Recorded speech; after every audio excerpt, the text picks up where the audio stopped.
তার জিন্দিগি শুধু কবরে সীমাবদ্ধ থাকে না। সে বলে না, কবরে আরামে ঘুমাইলে হবে, আমার তো বহু কাজ আছে, আমার ভক্ত মুরিদ আছে, আশেকান আছে। ফাখারাজা মিনহু, আল্লাহর ওলি যখন মনে চায় সে তার মাজার থেকে বের হয়ে যায়। ফেরেশতারা কয় আপনি খালি ঘুমান, আল্লাহর ওলিকে ঘুমাইলে হইব? আমার যে ভক্ত আশেকান এত কিছু রয়ে গেছে, এদের তো কিছু করতে হবে। তারপরে কি করে? নবীর সাহাবী হাদিস বর্ণনা করছে নবী থেকে, ফাজআলা ইয়াতাকাল্লাবু ফিল আরদি, জমিনের যেখানে খুশি সেখানে পরিভ্রমণ করেন। ভ্রমণ করেন ওই পিকনিক কক্সবাজার এগুলো দেখার জন্য না, মুরিদের বিপদে, মুমিনদের বিপদে, মুসিবত দূরে তারা পৃথিবীতে ভ্রমণ করে। জোরে কন্যা সুবহানাল্লাহ। কবর জগতে যাওয়ার পর আর কক্সবাজার দেখার এগুলো দেখার টাইম নেই। আর আল্লাহর ওলির এই সমস্ত জায়গায় যায় না দুনিয়াতে থাকা অবস্থায়। কথা বলে না কেন, ঠিক কিনে? তারপরে কি হয়? ওয়ায়াতাফাসসাহু ফিহা, স্বস্তিতে পৃথিবীর আনাচে কানাচে যেখানে খুশি সেখানে আল্লাহর ওলিরা ভ্রমণ করে, মুরিদের সাহায্যে বিপদে এগিয়ে আসে। একটু জোরে কন্যা সুবহানাল্লাহ। এই হাদিস বর্ণনা করছেন সিহাসিত্তার 6 ইমামের যখন জন্ম হয় নাই, কিতাব লেখবো তো দূর কথা, জন্মই হয় নাই। ইমাম আব্দুল্লাহ ইবনে মুবারক 179 হিজরিতে ইন্তেকাল। কিতাব জুহুদের 597 নম্বর হাদিস। ইমাম জালালউদ্দিন সুয়ুতী শরহুস সুদুর কিতাবে বলে হাদিসটা সহিহ। এমনকি আহলে হাদিসদের বড় হুজুর ইবনুল কাইয়্যিম জাওজি কিতাবুর রূহের মধ্যে বলে হাদিসটা সহিহ। জোরে কন্না মারহাবা। বুঝতে হবে আল্লাহর ওলিদের জিন্দেগি ইন্তেকালের পরে কমে না, ক্ষমতা বাড়ে। কথা বলে আল্লামা কাজী সানাউল্লাহ পানিপতি মাকতুবাতের ভিতরে লেখে, ইন্নাল ওয়ালিয়া, নিশ্চয় একজন আল্লাহর বন্ধু, ইজা মাতা, যখন ইন্তেকাল করে, তাজিদুল কুওয়াতুহুর রুহানিয়তু, তাজিদু বাড়িয়ে দেওয়া হয়, কুওয়াতুহু, কুওয়া ক্ষমতা, কতটুকু বাড়িয়ে দেওয়া হয়? ৭০ মাররাতান, ৭০ গুণ বাড়িয়ে দেয়। কেমন ৭০ গুণ? কামা কানাত ফি হায়াতিহি, জীবদ্দশায় আল্লাহর ওলি যেই পাওয়ারটা নিয়েছিল গুণ দিয়া ৭০ গুণ ইন্তেকালের পরে আল্লাহ আরো বাড়ায়া দেয়। এরপরে আল্লামা কাজী সানাউল্লাহ পানিপতি এর ব্যাখ্যায় বলে ৭০ গুণ বাড়ে কেমনে? ৭০ গুণ কেন বাড়ানো হয়, কিভাবে বাড়ে? আল্লামা কাজী সানাউল্লাহ পানিপতি বলে আমার পীর মুর্শিদ হযরত মির্জা মাজহার জানে জানান রাহমাতুল্লাহ আলাইহি, তাফসীর মাজারের লেখকের পীর, তিনি, আমি তাকে জিজ্ঞাসা করলাম ওলিদের ৭০ গুণ রুহানি পাওয়ার কিভাবে বাড়ে? কোন উত্তর দেয়, আমার মুরিদ শোনো, জীবিত অবস্থায় মানুষের রূহটা দেহের ভিতরে সীমাবদ্ধ থাকে, কিন্তু ইন্তেকালের পরে সেই রূহটা আবরণের ভিতরে থাকে না, এজন্য সে তাসাররুফ করার ক্ষমতা বেড়ে যায়। জাপান নয়, মরক্কো, পৃথিবীর শেষ প্রান্ত, সেই জায়গায় যদি কোনো মুরিদ অসুবিধায় পড়ে, মুহূর্তের ভিতরে আল্লাহর ওলি ওই মুরিদের বিপদে, মুরিদের প্রয়োজন মেটানোর জন্য যেতে প্রস্তুত, সেকেন্ডের ভিতরে চলে যায়। একটু জোরে করেন সুবহানাল্লাহ। কিছু কথা বলার সুযোগ আসেনি? কেউ বিরক্ত হচ্ছেন আপনারা? যদিও এই টাইমের বক্তা আমি না, কারণ এই টাইমে আমার আওয়াজ চলে না। মোহাব্বতে যে স্টেজে ফ্যান্ডেলে ঢুকে হয়ে গেছি আর মাইকে দৌড়ে এলেছি, তো কিছু একটা কথা বলবো চলবে তো? চলবে তো? এবার আসেন নবীর 2 জন সাহাবী, বলেন কয়জন সাহাবীর কথা বলছি? একজন খ্রিস্টান বড় পণ্ডিত, নবীর সাহাবীদের ভিতরে একজন বড় খ্রিস্টান থেকে মুসলমান হয়েছেন। নবীর যুগে একজন ইহুদি বড় হুজুর থেকে মুসলমান হয়েছেন। কেমন ইহুদি? মদিনা শরীফের সবচেয়ে বড় ইহুদি আলেম, মদিনার না, সারা পৃথিবীর তৎকালীন যুগের সবচেয়ে বড় ইহুদি আলেম ছিল হযরত আব্দুল্লাহ ইবনে সালাম। সেও আমার নবীর মুআজিজা দেখে নবীরে তদন্ত করে দেখেছে আমার নবী ঠিক। একটু জোরে করুন। আধা ঘন্টা সময় দিবেননি আমারে? পিছনের বাইরে কি রাগ করছেন নাকি মুরব্বীরা? চা লাগলে চাও লাগো, চা দিম, অসুবিধা নাই। এই ফার্স্ট টাইম করে আমি দিব, তুমি চিন্তা করে না। শাক লাগলে বক্তার থেকে খাইবেন না, চিন্তা করেন না। টিয়া কি কবর লিয়ে যাবো? আমি অন্য পেশাদার বক্তাদের মতো নয়। টেয়া লিয়া গেলে খাম মনে হয় যেমন হুজুরে দুনিয়াটা কিনা লাইবে এমন অবস্থা। হ্যাঁ, এই মানুষরা আখেরাতের ওয়াজ করে আর টিয়া ছাড়া কিছু বুঝে না। কথা বলে না কেন, ঠিক কিনা?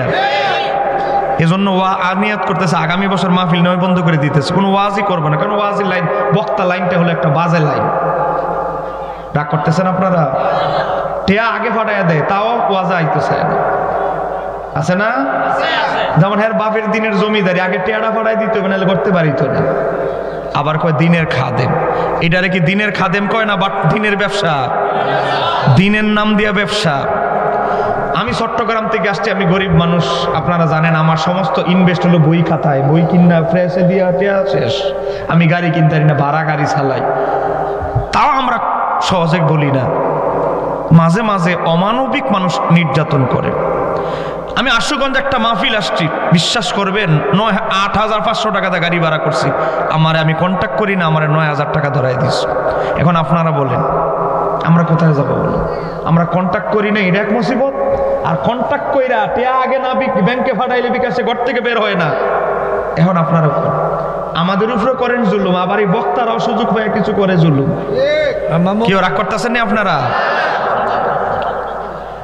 কথা বলেন আপনি। আমার 9,000 টাকা দিল, আমি তো গণি না টেয়া, আমি বাসাত গিয়া গণি। ওই কাজে প্রেসের লোক আসলে, বান্ডিংওয়ালার লোক আসলে তাদেরকে ওই যে ডয়ার থেকে দিই। আমারে দিল কত? 9,000 টাকা। অথচ আমি গাড়ি ভাড়া 8,500 টাকা দিয়ে আমি চিটাং থেকে এসেছি। এরকম অমানবিক করে, কিন্তু তাও দেখতেছি যে ওয়াজির লাইনটা আমাদের জন্য না। এখন ওয়াজির লাইন, মানুষ ওয়াজ শুনতে চায় না, মানুষ সঠিক বক্তাদের ওয়াজ শুনতে চায় না। এজন্য আমাদের ছেলেরা সব জামাত, সব আলে হাদিস। কথা বলেন কেন? ঠিক কিনা? কেউ রাগ করতেছেন? আবার চ্যালেঞ্জটা বাহাসটা দিলে আমাদেরই করতে হয়। এখন সবে বরাত নিয়ে আহলে হাদিস চ্যালেঞ্জ দেখ, সবার আগে ঠেল্লা করবো আমাদের আছে শহীদুল্লাহ বাহাদুর করবে বাস। খালি ঠেল্লা গেলে আমার উপরে 2,70,000 টাকার কিতাব কিনছি এই ওয়াজের টাকা দিয়ে। আবার সবগুলো ভিডিও দিব, 70,000 টাকার একটা ভিডিও দিছি, বাকি 2 লাখ টাকার একটা আরেকটা 3টা ভিডিও করব। কত কিতাব বাদাই করে আনতেছি শুধু বাহাস করার জন্য। কারণ সামনে এমন একটা ফেরকা আসতেছে, আমাদের সব যুবক বাতিল হয়ে যাচ্ছে। সব আমাদের আপনি শুননি, দাড়ি ফেঁকে গেছে, আপনার ছেলে হয়ে গেছে এই কোম্পানি। এজন্য বাহাস মোনাজারা করে আমরা দেখাইতে হবে আমাদের দলটাও সঠিক। আমাদের দলের তলা আছে, তলা ছাড়া দল না। কথা কন না কেন? ঠিক কিনা? কেউ বাবারা আধা ঘন্টা ওয়াজ চলবনি, কে কে চলে যাবেন হাত তুলে দেখাই দেন।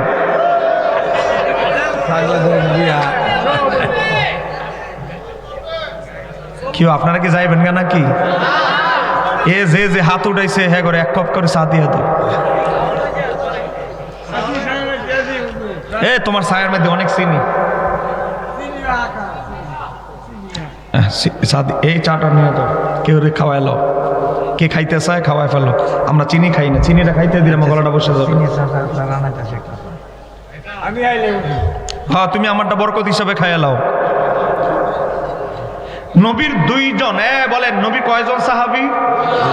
একজন ইহুদি বড় পণ্ডিত থেকে মুসলমান হয়েছে, আর একজন খ্রিস্টান বড় পণ্ডিত থেকে মুসলমান হয়েছে। এমনি এমনি হয় না, নবীরে পরীক্ষা করতে করতে করতে বাজায়া দেখছে আমার নবী সঠিক নবী কিনা। হযরতে সালমান ফার্সির কথা বলছি আগে, তারপরে আব্দুল্লাহ ইবনে সালামের কথা বলবো। খ্রিস্টান বড় আলেম, উস্তাদের খেদমত করে, উস্তাদ অনেক পছন্দ করে, প্রিয় ছাত্র। সব উস্তাদেরই কিছু প্রিয় ছাত্র আছে না বাজান? মারা যাবে, সাকরাতে পড়ে গেছে। হযরতে সালমান ফার্সি বলে, উস্তাদ আপনি তো মরে যাইবেন, আপনার পরে কার সোহবতে থাকবো? উস্তাদরা দেখা দেন। আমার একজন বন্ধু আছে, তার সোহবতে থাকিস। মরার অবস্থা, 2 বছর খেদমত করছে, ও সাকরাতে পড়ে গেছে। এই উস্তাদরা ধরছে, উস্তাদ আপনি তো মরে যেতেছেন, আপনার পরে কোন উস্তাদের খেদমতে থাকবো? নাম বলেন। অমুক উস্তাদ। অমুক উস্তাদ মরার টাইম হয়ে গেছে। সালমান ফার্সি বলে, আপনার পরে কার কাছে যাব? আমার পরে আর কারো কাছে যাওয়ার দরকার নাই। তাহলে এখন তুমি ডাইরেক্ট মদিনায় যাও। তাওরাতে ইনজিলে যে আখিরি নবীর কথা বলা হয়েছে, সে নবী এখন মদিনায় অবস্থান করছে। কার হইল ওস্তাদ দরকার নাই, আসল লোক পেয়ে এলেছি। হযরত সালমান ফার্সি চিন্তা করলো, নবীর যেহেতু পেয়ে এলেছি, নবীল উম্মিকে, যার কথা ইনজিলে আছে, তাওরাতে আছে, জাগা জমি যা আছে, ভিটা বাড়ি সব দিয়ে চলেছে। বেচ্চা কিছু দুম্বা মেষ ছিল, পাল ছিল, ব্যবসা বাণিজ্য করতে, এগুলো সব বিক্রি করছে, একসাথে টাকা একসাথে করছে। চিন্তা হলো, আর এই দেশে সিরিয়ায় রাইতাম না, মদিনায় গিয়া কিছু জাগা টাগা কিনা ওখানে বসবাস শুরু করব, নবীর খেদমত করব। একটু জোরে বলেন, উদ্দেশ্য কি ভালো না খারাপ? নবীর জন্য হিজরত করা এর চেয়ে বড় সম্মানের আর কিছু হতে পারে? সফরে শুরু হয়ে গেছে, রাস্তায় দেখা হইছে এক প্রতারক বাটপার লোকের সাথে। হেরাও মদিনা যাইতেছে। আপনি কোথায় যাবেন? মিষ্টি মিষ্টি কথা বলে হযরতে সালমান ফার্সিরে ফাঁদে ফালাই দিস, আমি মদিনায় যাব। বুঝালাইছে কিছু টিয়া পয়সা মাল মশলা ভালোই আছে। এরপরে মিষ্টি মিষ্টি কথা বলে, আর আমরাও তো মদিনায় যাব। আপনি কার কাছে যাবেন? কয়টা বলা যাবে না, আপনার আমরা আগায় দিব। মদিনার এমন কোন এলাকা নাই আমরা চিনি না। মদিনার কাছাকাছি যখন আসছে, সালমান ফার্সির দুই পা বাঁধছে, দুই হাত বাঁধছে, বাইন্দা টিয়া পয়সা যা ছিল সব নিয়ে গেছে। নিয়ে যাওয়ার পরে তোমরা টাকা পয়সা সব নিয়ে গেছো, আমাকে স্বাধীনভাবে ছেড়ে দাও। না, তুমি শিক্ষিত, পড়তে জানো, লিখতে জানো, দেখতে অনেক সুন্দর, তোমারে বাজারে বিক্রি করলে মোটা অঙ্কের টেয়া পাওয়া যাবে। টেয়া তো নিচে নিচে সালমান ফার্সিকে গোলামের বাজারে দাঁড়া করাই দিস। একটু জোরে করে নাউজুবিল্লাহ। দাম দর করতেস। আগে মানুষ বেচা কিনা হতো কি হতো না? কেউ ভাই রাগ করছেন নাকি আমার উপরে? সময় বাঁচানোর জন্য আমি ডাইরেক্ট ঢুকছি ওয়াজে। তারা করে অনেকে দাম কইতেছে বেছে না, কারণ শিক্ষিত তো, দেখতে সুন্দর তো, শিল্পপতির লোক ছাড়া, পয়সাওয়ালা লোক ছাড়া সালমানকে কিনতে পারবে না। একজন মহিলা আসছে, স্বামী মারা গেছে, অনেক সম্পদ স্বামীর উত্তরাধিকারী পেয়ে গেছে, ইহুদি মহিলা। বুঝেন না, জামাই মরে গেলে আবার যদি জামাই অনেক সম্পদ দিয়া যায়, বেডি মেতের পাওয়ারটাই তো আলাদা থাকে। আপনাদের ভৈরবের কথা কইতেছি না, চিটাগাংয়ের কথা কইতেছি, ঠিক নি? সম্পদ দিয়ে গেছে জামাই, এখন বাজার আয়া দেখে আরে সুন্দর তো যুবকটা। এই যুবকের কোয়ালিটি কি? লিখতে জানে, পড়তে জানে, শিক্ষিত। সালমান ফার্সি ভাষায় লেখাপড়া জানতেন, আরবি জানতেনই না, পরে মুখস্থ করছে, পরে শিখছে সাহাবীদের থেকে। হযরতে সালমান ফার্সিকে বলছে, এই যুবক তুমি কি কি জানো? কয় এই জানি। ওই ইহুদি মহিলা চড়া দাম দিয়ে অন্যান্য দাসদের থেকে 10 গুণ বেশি দাম দিয়ে সালমান ফার্সিকে কিনে নিল।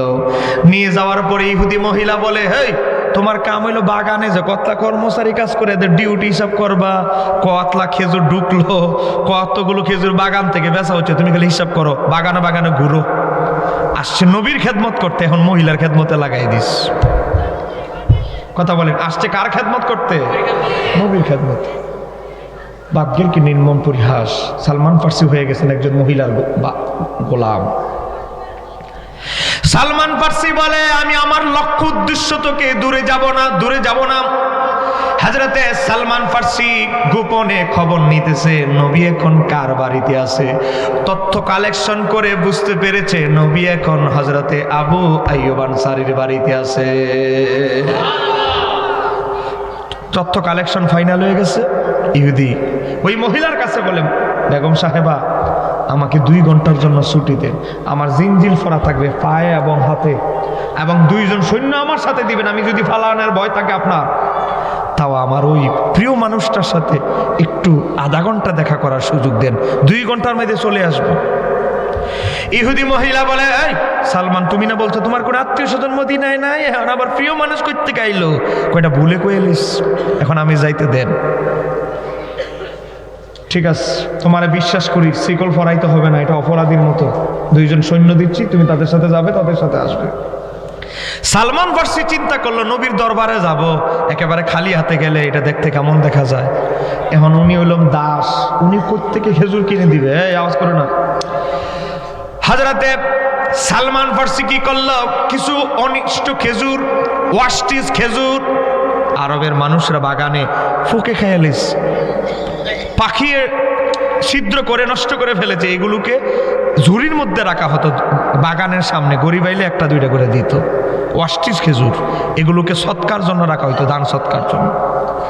হযরতে সালমান ফার্সি ওয়াস্টিস খেজুর থেকে নষ্ট হয়েছে কম এমন কিছু খেজুর থলেতে ভরে নিয়ে গেলেন কাপড়ে করে।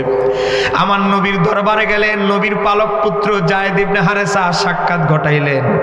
আল্লাহর হাবিবের দরবারে সালমান ফার্সি সেই খেজুরগুলো দিলেন। নবীর কিছু প্রশ্ন করলেন, সব প্রশ্নের উত্তর আমার নবী দিলেন। একটু জোরে বলেন না সুবহানাল্লাহ। ইনজিল কিতাবের সাথে, তাওরাত কিতাবের সাথে সব মিলে গেলেন। সালমান ফার্সি বিদায় নিয়ে চলে গেছে। আমার নবী খেজুরের থলে হাতে নিলেন। হাতে নেওয়ার পরে একটা খেজুর ধরার পরে খেজুর রেখে দিয়ে আমার নবীর পালক পুত্র যায়েদ ইবনে হারেসাকে বললেন, আমার যায়েদ, তাড়াতাড়ি যাও, তাড়াতাড়ি যাও, ওই যে যুবকটা যাচ্ছে সালমান ফার্সি নামে, সালমান, তাকে তার খেজুরগুলো ফেরত দিয়ে দাও। সে যদি জিজ্ঞাসা করে তাহলে এর উত্তর দিয়ে দিবে। হযরতে যায়েদ ইবনে হারেসা পিছন থেকে ডাকে, এই এই এই সালমান, কি নাও তোমার খেজুর, তুমি নাও। কেন নবী আমার খেজুর কেন গ্রহণ করে নাই? আমার নবীর একটা স্বভাব বৈশিষ্ট্য হচ্ছে তিনি দান সৎকা কবুল করে না, তবে কেউ হাদিয়া দিলে এটা কবুল করে। এটা সৎকার খেজুর, সৎকার খেজুর আমার নবী নেয় না। একটু সালমান ফার্সি বলে, এটা কিসের খেজুর? আমি তো বলি নাই। আমি বলার আগেই তিনি বলে দিচ্ছে, এটাই তো তাওরাতে ইনজিলে আছে, তাওরাতে আছে, আখির নবী হাদিয়া গ্রহণ করবে কিন্তু দান সৎকা ফিতরা যাকাত গ্রহণ করবে না। একটু জোরে করুন সুবহানাল্লাহ। আরো একটা আলামত মিলে গেছে। হযরতে সালমান ফার্সি চাকরিতে চলে আসলেন ওই মহিলার বাড়িতে। ইহুদি মহিলার বলতেছে, আপনার কাছে আমার একটা অনুরোধ আছে। কই কি? আমি খেজুর বাগানে ওভার টাইম রাতে কাজ করব। তোর তো বউ নাই, বাচ্চা নাই, তুই ওভার টাইম করবি কেন?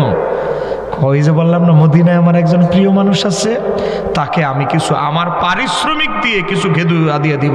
যা, আমি খুশি হয়ে তোরে কিছু দিব না, আপনার গুলো হবে না। আমার পারিশ্রমিক ছাড়া, আমার কষ্টের অর্জনের টাকা ছাড়া, কষ্টে অর্জিত খেজুর নেওয়া ছাড়া উনি গ্রহণ করবে না। উনি খুব শক্ত মানুষ। হযরতে সালমান ফার্সি রাদিয়াল্লাহু তাআলা খেজুর বাগানে বাবা ওভার টাইম করে কষ্ট করে কাজ করে কিছু খেজুর সংগ্রহ করে নবীর দরবারে নিলেন। নবীর হাত মোবারকে দিলেন। আমার নবী হাতে ধরে মুচকি হাসি দিয়ে বলে, সালমান, এবারের খেজুরগুলো নেওয়া যাবে, কেননা এবারের খেজুরগুলো সৎকার নয়, এগুলো তোমার হাদিয়ার, তোমার কষ্টের অর্জিত ফসল। জোরে বলা যাবে কি সুবহানাল্লাহ? এবারটা নেওয়া যাবে, এবার তুমি কষ্ট করে ইনকাম করে আমার জন্য নিয়ে আসছ। হযরতে সালমান ফার্সি বলে, ইয়া রাসূলুল্লাহ, নবী গো, আমি খ্রিস্টান একজন আলেম, আমি আপনাকে অনেক পরীক্ষা নিরীক্ষা করেছি, সব মিলে গিয়েছে। আপনি যে সত্য নবী এতে কোনো সন্দেহ নাই, এতে কোনো সন্দেহ নাই। অতএব আপনার হাত মোবারক প্রসারিত করেন, আমি আপনার হাতে হাত রেখে বায়াত হয়ে আমি মুসলমান হয়ে যেতে চাই। জোরে বলা যাবে কি সুবহানাল্লাহ? মুসলমান হইছে। এখন উনি তো দাস, শিক্ষিত মানুষ, সম্ভ্রান্ত পরিবারের লোক, শিল্পপতি পরিবারের মানুষ, হয়ে গেছে দাস। আওয়াজ করেন না, বিরক্ত হচ্ছেন আপনারা? পরিস্থিতিতে হয়ে গেছে গোলাম, দাস। আমার নবী আবু বকরকে ডাকলেন, ওমরকে ডাকলেন, সাদ ইবনে আবি ওয়াক্কাস, আব্দুর রহমান ইবনে আউফকে ডাকলেন। ইয়া রাসূলুল্লাহ, আমাদের ডাকছেন? হ্যাঁ, তোমার ভাই সালমান আগে ছিল খ্রিস্টান পণ্ডিত, এখন হয়ে গেছে মুসলমান। সে ভাগ্যের কি নির্মম পরিহাস, জটিল চক্রে সে হয়ে গেছে দাস। তাকে আমরা মুক্ত করতে হবে, কারণ সে এই পরিশ্রমের অভ্যাস তার নাই, তাকে দিয়ে অনেক পরিশ্রম করানো হচ্ছে। নবী রওনা দিছে ইহুদি মহিলার ওই বাড়িতে, যে সালমান ফার্সিরে কিনছে চড়া দাম দিয়া। যখন শুনছে ইহুদি মহিলা নবী আসতে তার বাড়িতে, তেলে বাগুনে জ্বলে গেছে। কারণ ইহুদিরা হলো আমার নবীর জাত দুশ্মন। কথা কন, বলেন এখনো এই মুসলমানদের সবচেয়ে বড় দুশ্মন সে জাতির নাম কি? জোরে বলেন, সে জাতির নাম কি? একটা ছোট্ট ইহুদি রাষ্ট্র মুসলমানদেরকে হৃদয়ে আঘাত দিচ্ছে। কিছুদিন পর পরই তাবুতে ক্ষেপণাস্ত্র ভালায়া অসংখ্য মুসলমানদেরকে হত্যা করে ইশারা দেয়, মানুষের হৃদয়ে কষ্ট দেয়। কথা কোন ঠিক কিনা?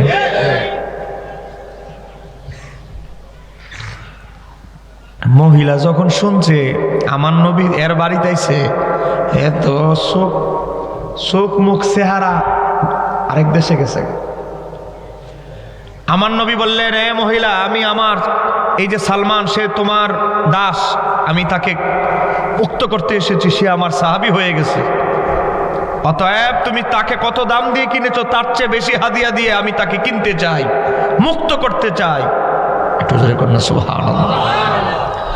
উম্মতের জন্য নবীর চেয়ে বড় দয়ালু দুনিয়ায় আর কেউ আছে? আমার আল্লাহ কোরআনে বলে, বিল মুমিনিনা রাউফুর রহিম, মুমিনদের জন্য আমার নবী হচ্ছে অতিশয় দয়ালু।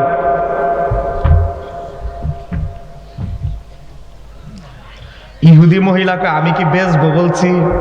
হ্যাঁ, আপনি আসছেন কেন? আমি কি বলছি নাকি আমার এই সালমানকে বিক্রি করে ফেলবো? আপনি চলে যান আপনার রাস্তায়,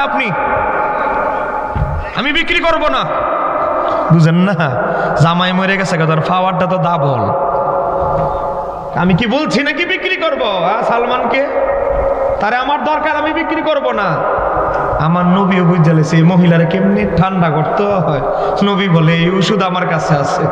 আমার নবী বললেন আমি তাকে ন্যায্য মূল্য দিয়ে কিনতে চাই, তারপরেও তুমি আমার হক হালাল প্রস্তাবকে তুমি টিটকারি করছো। তুমি রাগের বশীভূত হয়ে, এই মহিলা, আমি নবী যদি তোমার জন্য বদদোয়া করি তোমার ধন সম্পদ সব ধ্বংস হয়ে যাবে।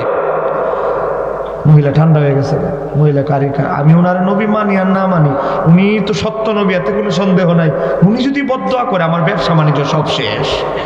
তো মহিলা একটু ঠান্ডা হয়েছে, ঠিক আছে আমি বিক্রি করব, একটা শর্তে। কয়টা শর্ত? এই যে মাঠটা দেখতেছেন, এই মাঠটার মধ্যে আমি খেজুর বাগান বানাবো, চারা রোপণ করব। এই মাঠের মধ্যে আমি নিয়ত করছি 1000 চারা রোপণ করব। তা আপনি সালমান ফার্সির মুক্তির বদলে 1000 চারা রোপণ করে দিবেন, 1 নাম্বার শর্ত। 2 নাম্বার শর্ত, 1 বছর পর ফল ধরতে হবে, খেজুর ধরতে হবে। 1 বছর পরে যদি খেজুর না ধরে তাহলে সালমান মুক্ত হবে না। শর্তটা কি সহজ না কঠিন? আবার শর্ত দিছে 1000-এর মধ্যে 1000 চারাতে বল ধরতে হইবে, একটা তো বাদ যাওয়া যাবে না। এই গ্যারান্টি আমি আপনি দিতে পারবো?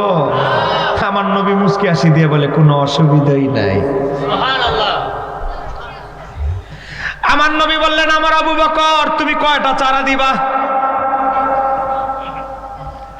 আবু বকর তুমি কয়টা চারা দিবা? ওসমান তুমি কয়টা চারা দিবা? নিতে নিতে হয়ে গেল 999টা, বাকি আছে কয়টা? একটু জোরে বলেন। এক গরিব সাহাবী কই ইয়া রাসূলুল্লাহ আমি কিনা দিতেছি, দেউরিয়া বাজারে গেছে চারা একটা নিয়ে এস। সে বলে নিজে নিজেই নবীর না জিজ্ঞেস করে রোপণ করে লেস। আমার নবী আসছে, সবগুলো চারা নবী হাত বুলাইলেন, ওই চারাটা ধরলেন, ধরার পরে তুললেন, তুলে ধরে নিক্ষেপ করে ফেলে দিলেন। ওই গরিব সাহাবী কেঁদে দিয়েছে, নবী গো আমি গরিব, আমি একটা চারা দিয়েছি আমার ভাই সালমানকে মুক্ত করতে, আমি গরিব বলে একটা চারা দিয়েছি বলে আপনি কি চারাটা তুলে ফেলে দিলেন? আমার নবী বলেন ও আমার সাহাবী তুমি রাগ করিও না, আমি নবী এমন কিছু দেখি, এমন কিছু জানি যা তুমি জানো না, তুমি দেখো না। আমি নবী জানি এই চারাটা পুরুষ, এই চারায় কখনো ফলন হবে না, ফল ধরবে না, খেজুর ধরবে না। এই চারাটা যদি খেজুর না ধরে, ফল না আসে, তোমার ভাই সালমান বন্দী থাকবে।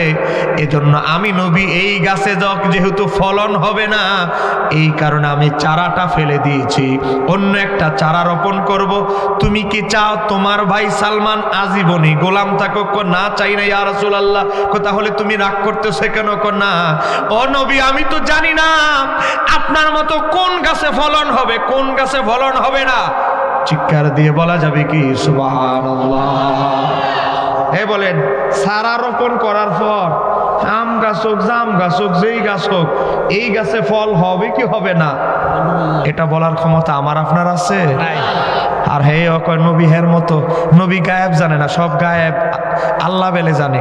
আল্লাহ কিসের গায়েব জানে? আল্লাহ তো মাফাতিহুল গায়েব, আলিমুল গায়েব। সমস্ত গায়েবের জ্ঞানের মালিক হচ্ছে কে? এই কথা বলেন, জ্ঞানের মালিক হচ্ছে কে?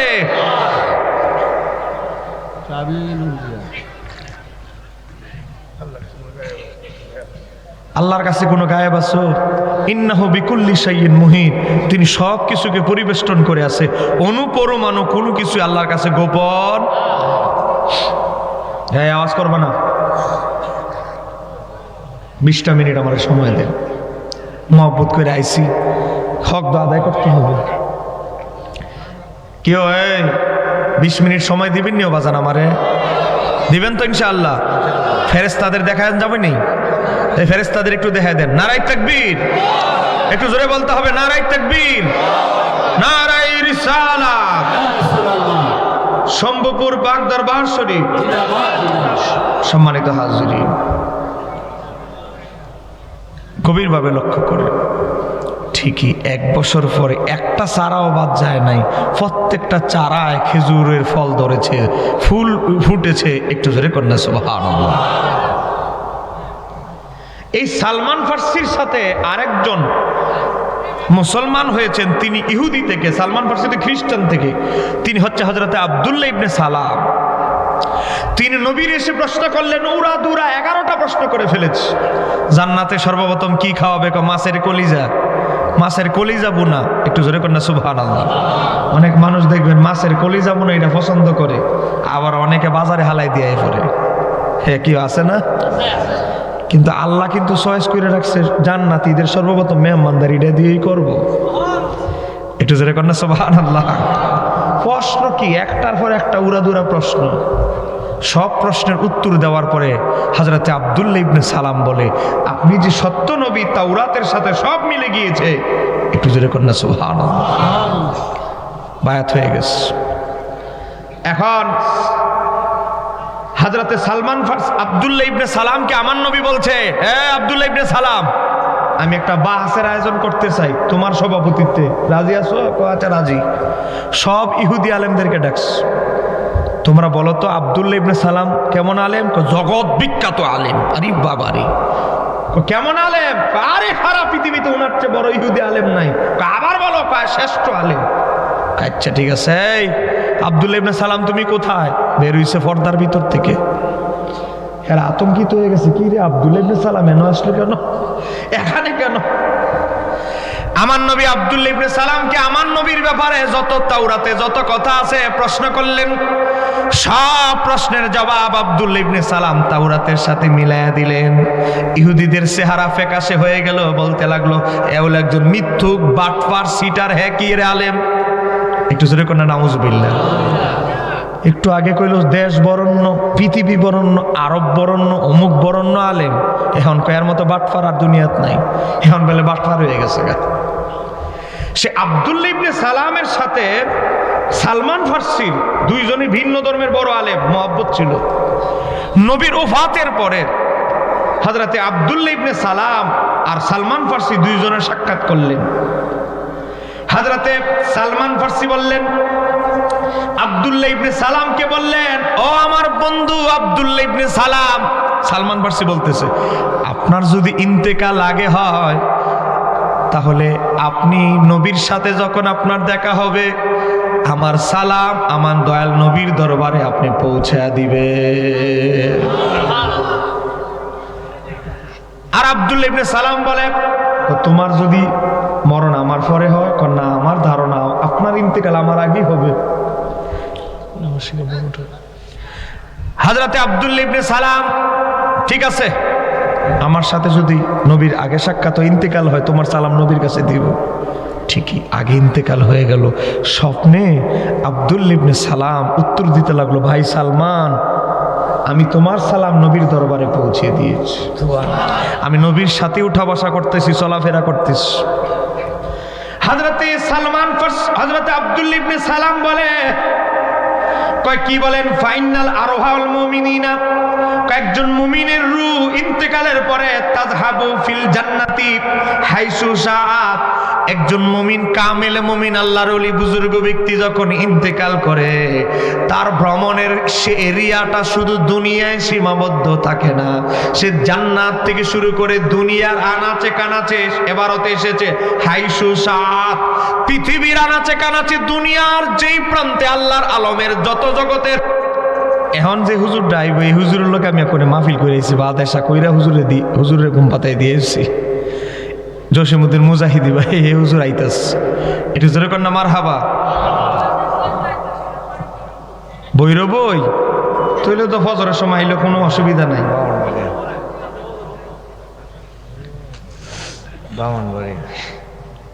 গভীর মনোযোগ।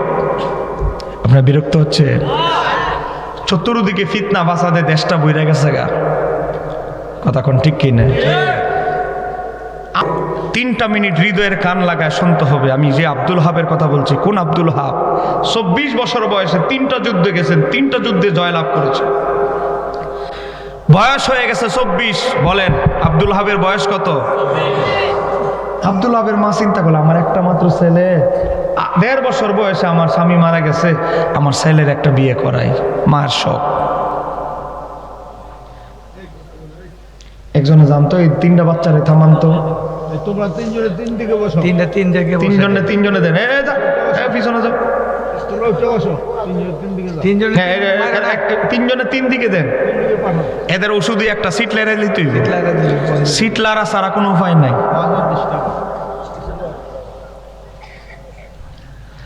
আব্দুল ওহাবের বয়স যখন 24, আব্দুল ওহাবের মা সুন্দরী রূপবতী গুণবতী একটা পাত্রী তাকওয়াবান মেয়ে ঠিক করলো। বিয়ে হইছে 9 মহরম। কত মহরম? কারবালার ঘটনা হয়েছে কয় মহরম? কতই মহরম। আর বিয়ে হয়েছে কত তারিখ? রাত্রে বিয়ে হয়, আরবে বিয়ে হয়েছে, মেহেদিগুলো শুকায় নাই। সকালবেলা আব্দুল ওহাবের মা গেছে একটু কাজে, সুতার কাজ করত। খবর পেয়েছে ইমাম হুসাইনকে খাতুনে জান্নাতের শাহজাদা মাওলা আলীর শাহজাদা ইমাম হুসাইন নবীর নাতিকে বন্দী করা হয়েছে সপরিবারে। আব্দুল ওহাবের মা শিউর হইলেন। তদন্ত করে শিউর হওয়ার পরে মুসলমান, মুরগির বাচ্চা চিল নিয়ে গেলে মুরগিটা যেভাবে চটপট করে একটা দৌড় দিলেন আব্দুল ওহাবের মা। দরজা হেসে দৌড়ায়া দরজা নক করতে লাগলো, আমার আব্দুল ওহাব, ও আমার আব্দুল ওহাব, তাড়াতাড়ি দরজা খুল, তাড়াতাড়ি দরজা খুল। কি হয়েছে মা? আব্দুল ওহাব বৌমা পিছনে দাঁড়ায় রয়েছে। বৌমার সামনে বলা যাবে না, একটু বাইরে আয়। ঘরের কোনার মধ্যে গেছে, বাইরে উঠানের কোনায়।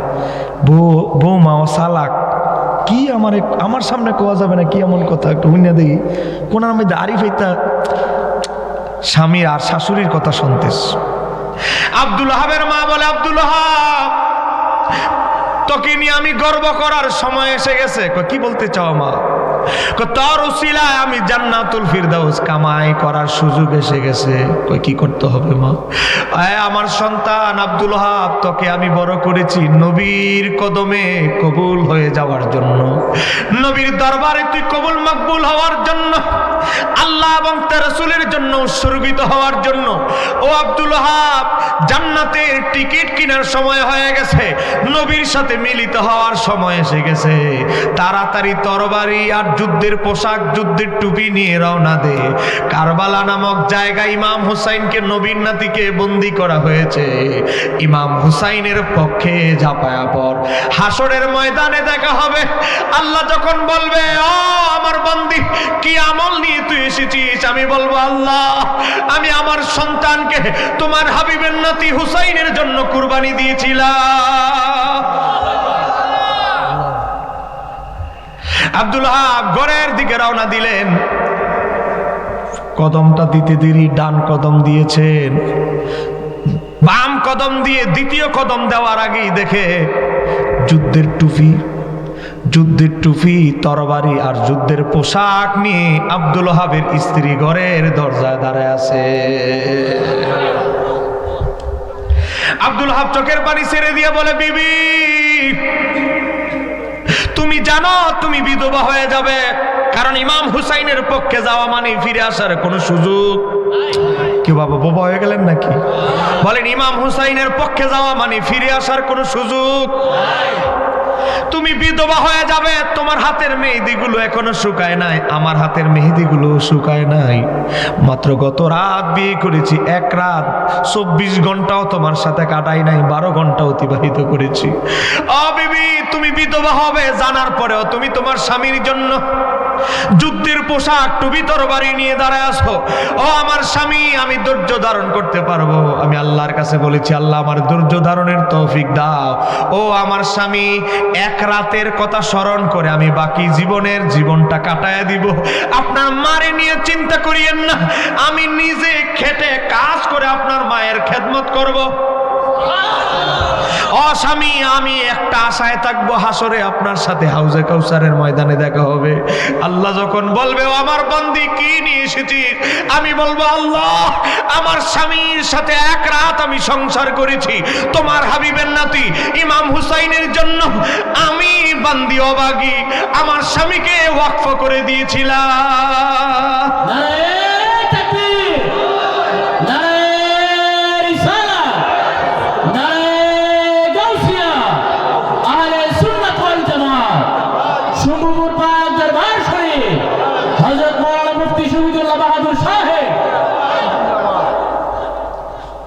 বিরক্ত হচ্ছেন আপনারা? ও আমার স্বামী, আপনারে বিদায় দিয়ে দিলাম, দেখা হবে হাসরের ময়দানে। হাউজে কাউসারের পেয়ালা যখন ইমাম হুসাইন থেকে বন্টন করবেন, তখন দেখা হবে আপনার সাথে। আমি বিদায় দিয়ে দিলাম, আমার কোনো দাবি নাই আপনার প্রতি। একটু জোরে বলা যাবে কি? সে আব্দুল হাবের মা। কয়জন মা হতে পেরেছি আমাদের মহিলারা?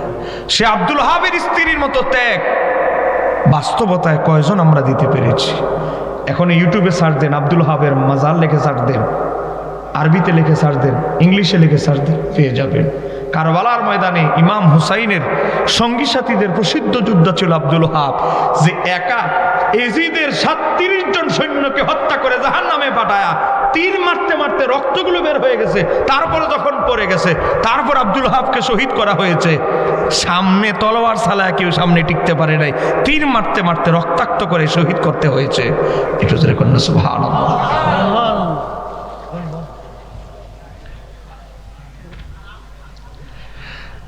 হ্যাঁ মুসলমান, ইমাম হুসাইন তো 77 জন ইজিদের সৈন্যকে হত্যা করে তারপরে শাহাদাতের পেয়ালা গ্রহণ করেছেন। কিন্তু ইজিদ কিভাবে মারা গেছে?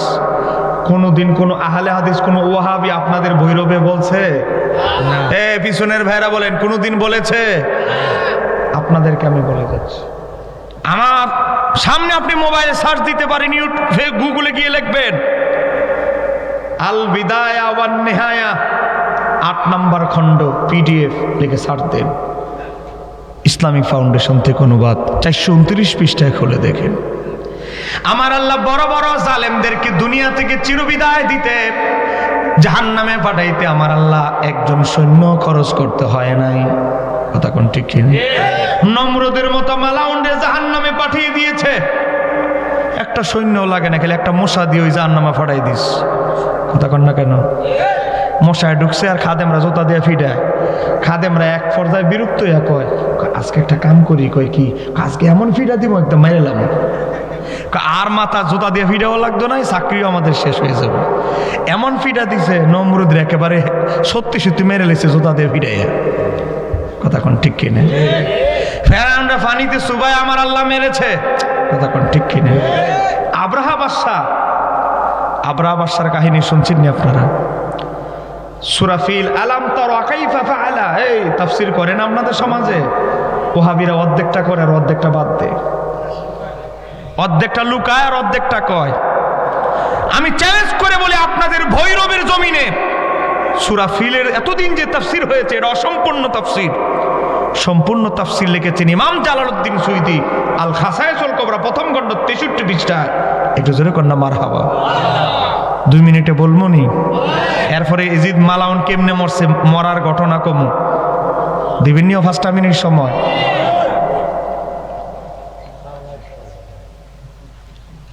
গভীর মনোযোগ। আব্রাহা বাদশা কাবাগর বানাইছে, নকল কাবাগর, ইয়ামানে। হ্যাঁ, মনে করছে সব মানুষ তার নকল কাবায় হজ করতে আইব। দেখে এতলাটে ইনভেস্ট করে একজন লোক আয় নাই। মন্ত্রীরা ধরছে, তার মন্ত্রীগিরি বার করতেছে, তোর খুব পরামর্শ হইন না, এতলা দামি দামি পাথর দিয়া কাবা বানাইলাম, একজন লোক আইল না। মন্ত্রীও চালাক, সবাই দুইটা বুঝে, জান বাঁচানো ফরজ। ফতুয়া আর কিছু না জানলেও আমরা পাবলিক একটা ফতুয়া জানি, জান বাঁচানো। কথা কর না, জান বাঁচানো। মন্ত্রী কো জান বাঁচাই তুই, রাজা রেগে গেলে শেষ, আমি সর্বনাশ। আব্রাহা বাদশারে থামানোর জন্য মন্ত্রী কয়, একটা পরামর্শ দিতেছি, এটা যদি ফেল করে আমার মাইরে লেন। কি পরামর্শ? কয়, মক্কাটা ভাঙ্গা লাইলে দেখবেন আমাদেরটাতে আসবো, তাওয়াফ করতে। এই বুদ্ধিটা 100 কাজে লাগবো। ঠিক আছে তো?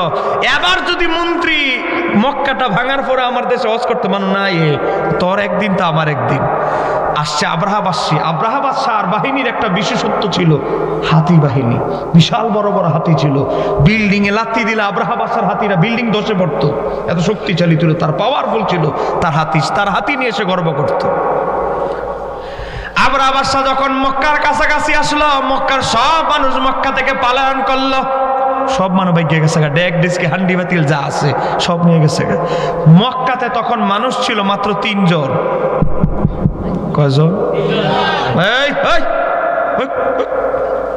এই কোনা তিনজন গেছে, এখন এই কোনাতে আবার তিনজন করতে আইলি রে তোরা আবার। তিনজন হড়াইছিল। এই তিনজন নিয়ে আবার নয়া পড়ছে, চেহারা তো ভুলে গেছি গে। কথা বলেন, মক্কায় তখন মানুষ ছিল কয়জন? নবীর দাদা, নবীর দাদি আর নবীর মা আমেনা। কয়জন? সব হান্ডি বাতিল মক্কা থেকে বাইকে গেছে। আব্রাহা বাস আইছে, বাস আর সুযোগ নাই, হাতির তলে হলে মরে যাবো, ভার মেয়েদের চাপ দিব আর পেটের ভিতরে উজুরি যা আছে বেরিয়ে যাবে। সব মানুষ চলে গেছে মক্কা ছেড়ে। মক্কা ক্লিয়ার। আমার নবীর দাদা আব্দুল মুত্তালিব রে জোরাজোরি করেছে, বলে না আমি কাবার মতো আল্লে আমার কিছু দায়িত্ব আছে, আমি এত সহজে কাবা ছেড়ে দিব না। একটু জোরে বলেন না। আব্রাহা বাদশার কাছে গিয়ে নবীর দাদা আব্দুল মুত্তালিব বলে, আব্রাহা বাদশা, আমি কি বাদশা? কর না। তোমার লোক কি আমার ক্ষমতা লিয়া কোনো গুতাগুতি আছে? কর না। আচ্ছা তোমার ক্ষমতায় আমি বাঘ হবো আইলাম না, তোমার লগে আমার আত্মীয়তার দুশ্মনী নাই, কিচ্ছু নাই, তো তুমি আমার উঠতে নিছো কে রে? সিরাতে হালবিয়াতে আসছে 200 ওট, আর খাসায়সুল কোবরা এসেছে 100 ওট নিয়ে গেছে নবীর দাদা, জোর করে লিয়ে গেছে খাবার লাগে আর কি, বুঝেন না? হ্যাঁ আব্রাহা বাদশা, আমার ওটগুলো আমারে দিয়ে দাও। তুমি কি কাবা হেফাজতের জন্য আসো নাই? আমি কাবার মতোয়াল্লি, কাবা হেফাজতের মালিক কে? কাবা হেফাজতের মালিক কে? এটা আমার দায়িত্ব না, তুমি আমার এই দায়িত্ব দেও কেন? কাবা হেফাজতের মালিক মাওলা, তুমি লাগছো আমার লগে না, লাগছো উপরওয়ালার লগে। আমার ওটগুলো আমারে দিয়ে দাও। কতলে কাবা হেফাজতের জন্য আসো নাকি? আমি কাবার মতোয়াল্লি, হেফাজতের মালিক আল্লাহ। এক কথা বারবার আমি বলতে চাই না, আমার ওটগুলো আমারে দিয়ে দাও। করে আব্দুল মুত্তালিবের উটগুলো কই? সেনাপতি কয় 20টা খাইয়ালিস, সৈন্যরা খিদা লাগছে খাইয়ালিছে 20টা। নবীর দাদা চেহারাটা ফ্যাকাশ হয়ে গেছে। আব্দুল মুত্তালিব 20টা তো খাইয়ালিছে, এখন কি করা যায়? নবীর নানা মনে মনে কয়, নবীর দাদা নাই মামুরছে কানা মামু বালা, যা পাইছে তাই শুক্রিয়া। ইডি খাইয়া লেলে কি করতাম, হের লগে যুদ্ধ করে কি আমি পারতাম? নবীর দাদা কয় এগুলোই দিয়ে দেন। নবীর দাদা আনার পর একটা নীরব জায়গা, নিরাপদ জায়গা উটগুলো বাইদা দিয়েছে। এর পরের ঘটনার ওহাবিরা কয় না, ওহাবিরা জায়গা তৈরান আবাবিল, ওই তাফসিরে জায়গা। মাঝখানে যে কি করলো আব্দুল মুত্তালিব কি করলো, এটা আর কয় না। এটা তুলে ধরছে ইবনে আব্বাসের বারাতে ইমাম জালালউদ্দিন সুয়ুতী। কেউ বিরক্ত হচ্ছেন আপনারা? নবীর দাদা আব্দুল মুত্তালিব মা আমেনাকে বলে, আমার পুত্রবধূ আসো। কোথায় আব্বাজান? কাবা ঘরের সামনে আসো। আব্রাহা বাদশা অলরেডি রওনা দিয়ে লেছে। নবীর দাদা আব্দুল মুত্তালিব 2 হাত তুলে বলে, মাওলা আমার পুত্রবধূ আমেনার গর্ভে আমার এক সম্মানিত নাতি রয়েছে, আমার নাতির তাজিমে মহাব্বতে সম্মানে মাওলা তুমি আব্রাহা বাদশার বাহিনীকে চিরতরে ধ্বংস করে দাও। আব্রাহা বাদশা যখন মক্কার কাছাকাছি চলে আসলো, নবীর দাদা আব্দুল মুত্তালিব মা আমেনাকে একটু ঢুকাই দিল। কাব্বা, আব্রাহা বাদশা আইতেছে, আপনি আমার কাবা ঘরের ভিতরে ঢুকাই দিচ্ছেন। ও পুত্রবধূ, কাবার চাইতে নিরাপদ জায়গা তুমি দুনিয়াতে আর কোথাও খুঁজে পাবে না। একটু জোরে করুন। আব্রাহা বাদশার বাহিনী যখন কাবা ঘরের সামনে চলে এসেছে, সিংহার মতো আওয়াজ করতেছে। নবীর মা আমেনা কাবা ঘরের ভিতর থেকে হাত উঠায় বলে, মাওলা আমার গর্ভে তুমি এক সম্মানিত সন্তান দান করেছো, আমার সন্তান মুহাম্মদের উসিলায় আব্রাহা বাদশার বাহিনীকে তুমি আমার চোখের সামনে তুমি ধ্বংস করে দাও। শাবুক লইছে আব্রাহা বাদশা, শাবুক দিয়ে আব্রাহা বাদশার হাতিটাকে আঘাত করলো কাবা ঘর লাথি দেওয়ার জন্য। কাবা ঘরের সামনে আসার পরে আব্রাহা বাদশার হাতিটা সেজদায় পড়ে, আবার শাবুক ফিটা সেজদা অবনত হয়ে যায়। পাথরের তৈরি কাবারে সেজদা দিচ্ছে না। ও আমার আশিকের রাসূল ভাইরা, কাবা ঘরের ভিতরে মা আমেনার গর্ভে কাবারও কাবা রয়েছে।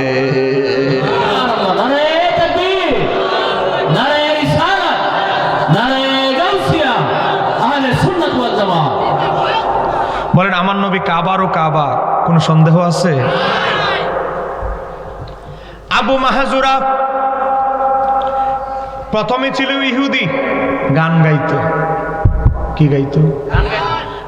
নবীজির 2জন মুয়াজ্জিন ছিল, আমরা তো খালি একজনের নাম বেলালের নাম মস্ত করছে, আর আর জানে না। নবীর মুয়াজ্জিন ছিল কয়জন? এ কথা কর না, কয়জন? একজনের নাম আবু মাহজুরা, আরেকজনের নাম হচ্ছে হযরতে বেলাল। আবু মাহজুরা যখন মুসলমান হলো, আবু মাহজুরা মুসলমান হওয়ার পরে বলে, ইয়া রাসূলুল্লাহ, আমি তো আগে গান গাইতাম, এখন তো আর গান গাইতাম না, এখন আমার চাকরিটা দিয়ে দেন। কিসের চাকরি? বেলালের চাকরিটা আমারে দিয়ে দেন, আমি এখন থেকে আজান দিব। একটা মিষ্টি একটা স্লোগান দেন না। নারে তাকবীর, আওয়াজে বলেন নারে তাকবীর,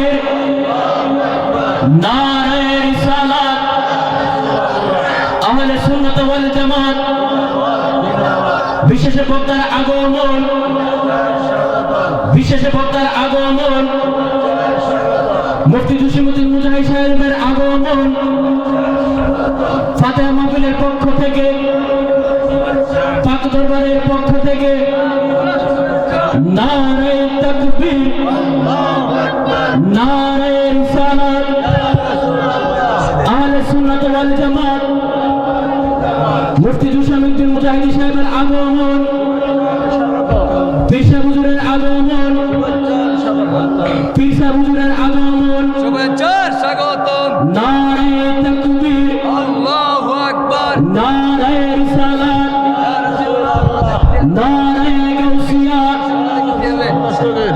পীর সাহেব হুজুরের আগমন, শুভেচ্ছার পীর সাহেব হুজুরের আগমন,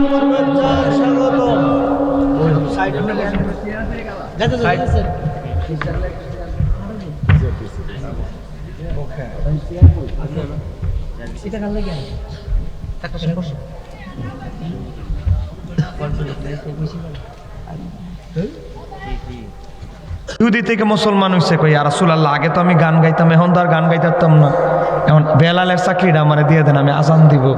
ফাঁসে বা দাঁড়ায় রয়েছে বেলাল, চেহারাটা ফেকাশ হয়ে গেছে, এমনি তো কালা মানুষ, চেহারাটা ফেকাশ হয়ে গেছে। আমার চাকরি দিয়ে লইবা আবু মাহজুরা রে? আমার নবী বেলালের চেহারা দেখে আমার নবী বলে, আবু মাহজুরা, তুমি অন্য কিছু থাকলে চাও, আমার বেলালের চাকরি আমি তোমাকে দেওয়া যাবে না। আবু মাহজুরা কোন আমি মুয়াজ্জিনই চাই। আবার বলে, আর অন্য কিছু চাও? 3 নাম্বার 12 ওই মুয়াজ্জিনই চাই। আমার নবী বললেন, ঠিক আছে, তোমার মুয়াজ্জিনই দিলাম, তবে এখন না, তোমার চাকরিটা স্থগিত। চিরেই মক্কা বিজয় করব, মক্কা বিজয়ের পরে আবু মাহজুরা আমি তোমাকে মক্কার মুয়াজ্জিন বানাই দিব। চাকরিটা হয়তো একটু দেরি হবে, কারণ মক্কা বিজয় করে লই, তবে তোমার অগ্রিম চাকরি দিয়ে দিলাম। ইমাম আবু নাইম ইসপানি হিলিয়াতুল আউলিয়া উল্লেখ করেছেন, সত্যি মক্কা বিজয়ের পর আবু মাহজুরা কই, ইয়া রাসূলুল্লাহ, আপনি না বলছেন মক্কা বিজয় হলে আমার মুয়াজ্জিন বানাইবেন, এখন আমার মুয়াজ্জিন বানান, আমি প্রথম আজানটা দিতে চাই। আমার নবী দেখে পাশে বেলাল দাঁড়াইছে, চেহারাটা ফেকাশ হয়ে গেছে। আমার নবী বলে, আমি কি তোমারে বলছি মক্কার প্রথম আজানটা তুমি দিবা? আমি বলছি মক্কার মুয়াজ্জিন তোমারে বানাবো, মক্কার প্রথম আজানটাও আমার বেলালই দিবে। এই মাঝখানে এই জায়গাটা ওয়াহাবিরা বাদ দেয়, তখন বেলাল খুশির টেলা কাবা করে ছাদে উঠে গেছে। সারা জীবন তো জমিনে আজান দিলাম, আজকে কাবার ছাদের রূপে দিম আজান। নবী আমার হৃদয় খুশি করে ফেলেছে, আমি বেলালের জন্য নবী এত ভালোবাসে, আমি বেলালের হৃদয় ভরে গেছে। বেলাল কয় যে আজান তো সারা জীবন নিচে দিলাম, এখন আজান হবে কাবার উপরে। একটু জোরে বলে, কানের মধ্যে আঙ্গুল ঢুকাই এলেছে, আজানটা দিব কিরে, কোন দিকে দিতেছি? সারা জীবন তো কাবা বরাবর আজান দিতাম, এখন কাবা তো আমার নিচে, এখন কোন দিকে আজান দিব? বেলাল বলে, এই মাসালা তো নবী শিক্ষা দেয় নাই। কিচ্ছা বলছি না, হাদিস ইমাম শামসুদ্দিন জাহাবির সিয়ারু আলামিন নোবালার মধ্যে বেলালের জীবনীতে উল্লেখ করেছেন 3 নম্বর খণ্ডে। হাজরাতে বেলাল আজান দিবে, আল্লাহু আকবার বলে ফেলবে, এমন অবস্থায় থামায় ফেলছে। ইয়া রাসূলুল্লাহ, আপনি তো আমার শিক্ষা দিয়েছেন, আমি বেলাল আজান দিব কাবা ঘরের দিকে ফিরে, এখন তো কাবা আমার পায়ের নিচে, আমি কাবার উপরে, এখন কোন দিকে ফিরে আজান দিব? এই মাসালা তো নবী আমার শিক্ষা দেন নাই। আমার নবী মুস্কি হাসি দিয়ে বলে, ইমাম সুয়ুতী আল খাসায়েসুল কুবরা উল্লেখ করেছেন, বেলাল, তুমি কি জানো না আমার দাদা আব্দুল মুত্তালিব দেখেছে আমি যখন দুনিয়াতে তাশরিফ আনি, আমি নবীর মিলাদুন নবীর সময়, বেলাদাতের সময় আমার দাদা আব্দুল মুত্তালিব খানায়ে কাবার সামনে দেখেছে, আমি নবীর সম্মানে খানায়ে কাবা আমি নবীর দিকে ঝুঁকে গিয়েছিল। একবার না, একবার না। বেলাল বলে, বুঝালেছি জ্ঞানী মানুষ না, ইশারায় বুঝালেছে এখন কোন দিকে ফিরে আজান দিতে হবে। ইয়া রাসূলুল্লাহ, আপনি তো কাবারও কাবা, আপনার দিকে আমার আজান দিতে হবে, একটু জোরে বলেন না। আবরাহা বাদশা চাবুক দিয়া বাড়িটা দেয় আর কাবা ঘরের সামনে এসে সেজদায় পড়ে যায়। পাথরের তৈরি কাবার সম্মানে না, কাবার ভিতরে আব্দুল মুত্তালিব নবীর মা আমেনাকে ঢুকিয়ে দিয়েছে, না হলে নবী ছাড়া, নবীর মা আমেনাকে ছাড়া, নবীকে ছাড়া কাবা হেফাজত সম্ভব নয়, একটু জোরে বলেন না। আর ওয়াহাবিরা ওয়াজ করে কাবার সামনে সেজদায় পড়ে গেছে আবরাহা বাদশা, তয়রান আবাবিল, নবীর মা আমেনার দোয়ায় আবরাহা বাদশা ধ্বংস হয়েছিল। আজকে অজানা ইতিহাস, অরিজিনাল তাফসীর সমাজে করা হয় না, তাফসীরের নামে চলে জালিয়াতি। কথা কোন ঠিক কি? কেউ রাগ করতেছেন নি? আমার ভাই আয়া পড়ছে মানে তো আমার ম্যাচ শেষ। ভাই আপনি কইলে ইজিদ কেমনে মারা গেছে 2 মিনিট একটু কইতে চাই, অনুমতি আসেনি? হ্যাঁ কয়ালাইন। কিতাবের নাম আল বিদায়া ওয়ান নিহায়া, খণ্ড নাম্বার 8, পৃষ্ঠা নাম্বার 429, ইসলামিক ফাউন্ডেশন থেকে অনুবাদ, আর আরবি পৃষ্ঠা নাম্বার 367, দারুল হাদিস কায়রো মিশর। এজিদের 18টা কুঅভ্যাসের একটা ছিল পশু পাখি দিয়ে লড়াই লাগাইতো, মোরগ দিয়া মোরগের, একটা আরেকটারা যতক্ষণ না মারতে পারতো হ্যাঁ খেলা বন্ধ করতো না। কেউ কিছু যুদ্ধা মোরগ, পাকিস্তানি লম্বা লম্বা বিদেশি মোরগ কিছু আছে না, ইউটিউবে সার্চ দিবেন মোরগের যুদ্ধ, লেগে সার্চ দিলে দেখবেন। বানর দিয়া বানরের যুদ্ধ লাগাইতো, এই এক জঙ্গলি বানর না, যোদ্ধা প্রশিক্ষণপ্রাপ্ত বানর। আমার আল্লাহ বলে, এজিদ তুই বাড়াবাড়ি করতে করতে ইমাম হোসাইনকে শহীদ করেছিস, মদিনায় আমার নবীর রওজার সামনে উট ঘোড়া বেঁধে পেশাব পায়খানা করিয়েছিস, সর্বশেষ বছর আমার কাবায় আঘাত করেছিস, তোর মেয়াদ শেষ। আমার আল্লাহ এজিদের খাঁচায় থাকা এক যোদ্ধা বানর, তাকে বললেন, এ বানর, কালকা সকাল 10টা বাজে যখন তোর প্রতিপক্ষ বানরের বিরুদ্ধে যুদ্ধ লাগাই দিবে, কামড়টা তোর প্রতিপক্ষ বানর রেনা দিয়া এজিদের শাহরগের মধ্যে দিবি কামড়টা। একটু জোরে কর না মারহাবা। খাঁচা থেকে একটা খুলছে ছেড়ছে, আরেকটা বানর যখন ছেড়ে দিল, এই বানর লাভ দিয়া ওই প্রতিপক্ষ বানরের উপরে না গিয়ে লাভ দিয়ে এজিদের ঘাড়ে উঠে এমন ভাবে কামড়টা দিয়েছে, চিকিৎসা করে ডাক্তাররা রোগের চিকিৎসা নির্ণয় করতে পারতেছে না। এই বানরের কামড়ে জাহান্নামে আল্লাহ পাঠিয়ে দিয়েছেন। একটু জোরে কর না মারহাবা। ইমাম হুসাইনকে হত্যা করতে, শহীদ করতে 32,000 সৈন্য লাগছে, আর আমার আল্লাহ এজিদকে জাহান্নামে পাঠাইতে একটা বানর, তা আবার হ্যাঁ নিজে দুধ কলা দিয়ে বালতাছে, তার বানর দিয়ে তারে জাহান্নামে পাঠাই দিছে। সে রবের ক্ষমতা আছে না নাই? আর একটু জোরে বলতে হবে, আছে না নাই? সম্মানিত হাজিরিন, হুজুর কেবলা পীর সাহেব হুজুর চলে এসেছেন। একজন আমার দেখা কিশোরগঞ্জে মোটামুটি সবগুলো থানাতে মাহফিল করে লেছে।